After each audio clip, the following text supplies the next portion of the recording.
Pria kulit hitam ini memang tenang.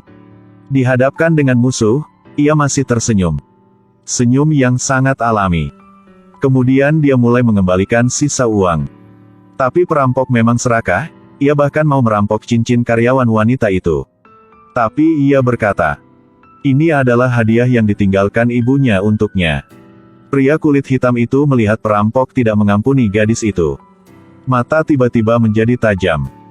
Dia dengan cepat menghafal karakteristiknya. Kemudian dengan paksa melepas cincin karyawan wanita itu. Berikan pada perampok. Setelah perampok mendapatkannya, ia buru-buru meninggalkan. Pria kulit hitam itu segera mengejarnya. Dia hafal nomor platnya. Sepulang kerja, pria kulit hitam mengambil palu dari rak. Keesokan harinya, supermarket membuka. Cincin karyawan wanita itu tiba-tiba muncul di meja kasir. Dan pria kulit hitam itu menggunakan handuk untuk membersihkan palu yang dia ambil kemarin. Lalu tinggalkan di rak seolah tidak terjadi apa-apa. Pria kulit hitam bernama Michael. Dia adalah pensiunan prajurit pasukan khusus. Sedang bekerja di supermarket ini. Pekerjaannya tidak hanya nyaman, tapi juga ia bisa pergi kemana-mana. Pada hari itu, Michael seperti biasa. Pergi ke restoran untuk makan nasi. Dia menuangkan secangkir teh. Kemudian membaca buku sambil menunggu makanan. Sekaligus, ia mengobrol dengan Teddy yang pelanggan tetap restoran.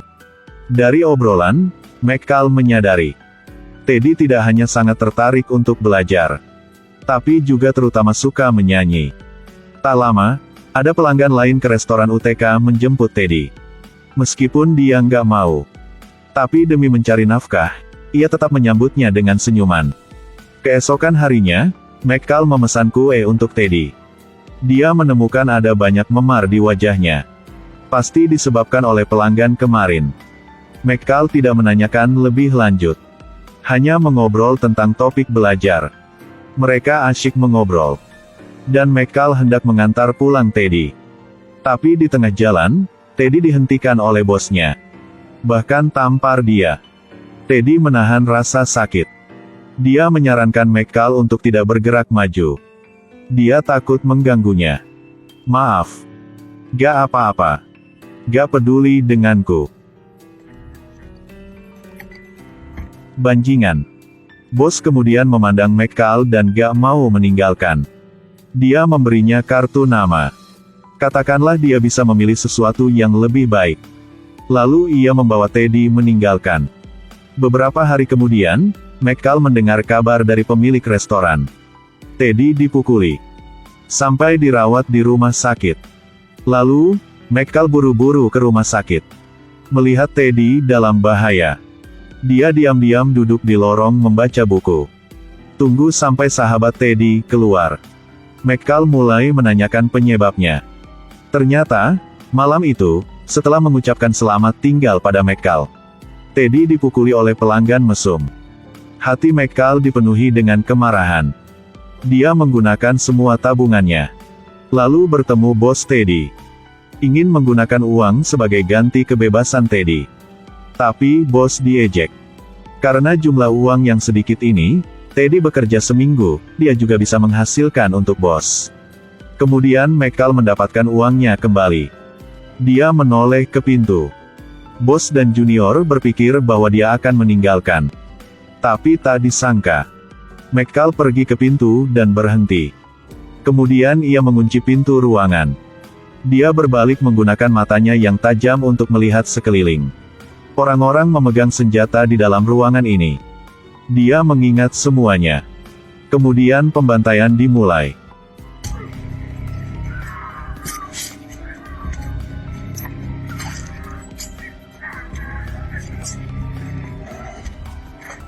Michael duduk di tanah. Dia memperingatkan bosnya bahwa dia dapat mengambil uang. Setelah itu, ia pulang ke rumah dan mulai mencuci darah dari tangannya. Michael berpikir, kali ini dia menangani semuanya dengan sempurna. Tidak disangka, kakak bosnya adalah pembunuh. Mengetahui bahwa adiknya dibunuh, dia segera kembali ke negara untuk menyelidiki pembunuhan ini.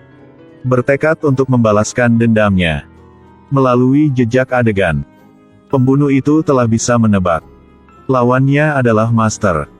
Kemudian, melalui kamera, dia menemukan foto McCall. Pembunuh itu kemudian menyamar sebagai petugas polisi. Datang ke rumah McCall. Dia ingin memeriksanya. Dan McCall merespons dengan lancar. Menandakan dia kebetulan lewat. Meskipun kedua belah pihak tidak mengungkapkan celah. Tapi satu adalah prajurit pasukan khusus teratas. Yang lainnya adalah seorang pembunuh profesional. Keduanya telah menemukan identitas satu sama lain. Malam berikutnya, McCall ke restoran UTK makan malam. Seorang buruh masuk ke dalam. McCall yang pintar memperhatikan tangannya. Dia bukan buruh upahan. Seperti yang diharapkan, dia adalah seorang pembunuh yang dikirim. Dia juga mengancam McCall dengan pistol. Ingin menangkapnya. McCall sekali lagi menggunakan matanya yang tajam untuk mengamati pihak lain.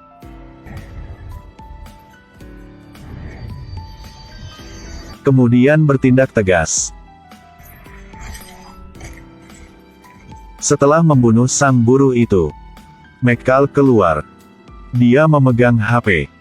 Membidik pembunuh yang ada di dalam mobil. Lihatlah. Setelah berfoto, ia buru-buru meninggalkan.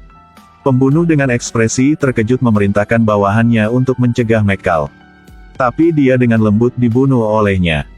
Setelah McCall berhasil kabur, dia segera pulang. Ia menggunakan metode khusus tentara untuk melakukan pertolongan pertama. Gunakan madu rebus untuk dioleskan pada luka. Pada waktu ini, pembunuh sudah masuk ke rumahnya. Dia tiba-tiba mendorong pintu toilet. Gak siapapun di sana. Ternyata McCall telah berencana. Dia memasang kamera HD di rumah. Dan ia bersembunyi di ruang aman. Keesokan harinya, McCall bertemu teman lamanya. Dia mengeluarkan foto tadi malam. Minta dia untuk membantunya menyelidiki informasi pihak lain. Sekarang dia tahu bahwa penyerangnya bukan hanya kakak laki-laki bosnya. Tetapi juga di tim pembunuh profesional. Pada waktu ini, pembunuh sedang makan malam. Tiba-tiba, musuhnya muncul di depan meja. McCall memperingatkan si pembunuh. Dia dulu adalah iblis pembunuh. Dia telah melakukan banyak hal memalukan. Jika pembunuh terus melecehkannya, maka dia tidak akan memaafkan. Setelah mengatakan itu, McCall bangkit dan pergi. Tapi baru pulang, pembunuh membawa bawahan ke supermarket. Mengintimidasi rekan McCall. Ia ingin mengandalkan rekannya untuk memaksanya keluar. Sepertinya si pembunuh tidak mengindahkan peringatannya sama sekali. McCall hanya bisa ke sana. Kemudian dia naik bus ke supermarket. Pada saat ia datang, pembunuhnya sudah dalam penyergapan. Gunakan penglihatan malam untuk mendeteksi. Pada dasarnya tidak ada seorang pun di dalam bus. Sementara semua orang skeptis. Loudspeaker supermarket berbunyi. Salah satu pembunuh dengan tidak sabar memerintahkan pria gemuk. Katakan padanya untuk memimpin jalan ke ruang radio dan matikan musiknya. Tapi begitu dia memasuki ruangan, McCall muncul seperti hantu. McCall dengan lembut membunuh seorang pria. Lalu menyembunyikan mayat di kamar. Dan menutup pintu kamar. Pria lain merasa tidak normal, jadi ia maju untuk mengamati. Tapi secara tidak sengaja menghentikan pria gendut yang melarikan diri di lorong. Pada waktu ini, McCall muncul lagi. Beberapa pembunuh yang tersisa sedang mencari di supermarket. Tapi tiba-tiba ada pemadaman listrik di supermarket. Semua lampu dimatikan oleh McCall. Meskipun para pembunuh memiliki perangkat penglihatan malam, tapi masih kalah dengan pemahaman McCall tentang medan supermarket. Tidak hanya terus-menerus dipukul. Beberapa orang bahkan tidak bereaksi tepat waktu. Telah dibunuh. Dan penjaga gendut itu mengambil kesempatan untuk membawa semua orang melewati jalan yang aman. Dan McCall hanya mau membunuh semua pembunuh. Mengambil keuntungan dari supermarket, semua bisa menjadi senjata. Habisi setiap orang yang selamat. Pada akhirnya, hanya bos pembunuh yang tersisa.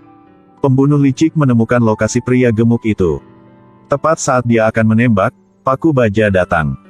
Ternyata itu adalah McCall dengan pistol paku muncul di belakang. Pembunuh menahan rasa sakit bersiap untuk melakukan serangan balik. Tapi McCall dengan paku tajam, menembakkan tembakan fatal. Tembak si pembunuh di depannya.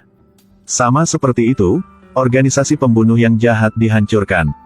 Beberapa bulan kemudian, McCall kembali ke kehidupan normal. Dan Teddy. Ia tidak melakukan pekerjaan lama lagi. Ia pergi ke sekolah.